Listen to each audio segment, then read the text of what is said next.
রান্নাঘরে এক গাদা থালবাটি পড়ে রয়েছে, যাও জমিতে ফেলো গা। আমি মাছ দিয়ে পারবো না নে, ভাত রান্তে যে হাত পোড়াই ফেলেছি। তাহলে ঘরটা মুছে ফেলো। মাছের ভেতরে খুব বেড়েছে। তাহলে অন্তত পক্ষে ভাতটা রান্না করো। হাড়ি দিয়ে ভাত রান্না করতে পারবো না নে, বললাম না হাত পোড়াই ফেলেছি। তোমার মজা আমি দেখাচ্ছি। যাক বাবা, এখন থেকে আর কোনো কাজ করা লাগবে না। আসছি, এইবার ঘরটা মুছে ফেলো। তোমার বললাম না যে আমার মাজায় ব্যথা। এই জন্যই তো এই মপটা আনলাম, এখন তো দাঁড়িয়ে দাঁড়িয়ে ঘর মুছতে পারবা। আজ ফাঁকি দিয়ে একটু আরাম করতে চাইলাম, তার হইল না। বাহ, এইটা দিয়ে তো দারুণ ঘর মুছা হচ্ছে। ঘর মুছা হয়ে গেলেই থালবাটি গুলো মেজে দিবা।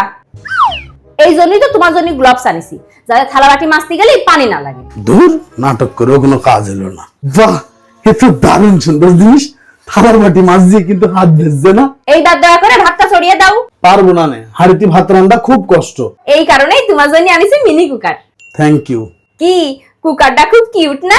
হ্যাঁ, খুব কিউট। আমি তো জানি তোমার কাজ করতে কষ্ট হয়, তাই অ্যাকসেসরিজ বাই রাফি থেকে তোমার জন্য এই প্রোডাক্টগুলো অর্ডার করিলাম। শুধু যে এই রাইস কুকারে ভাত রান্না যায় তা না, ডিম পোস্ট, নুডলস, তরকারি, ভর্তা সবকিছু রান্না করা যায়।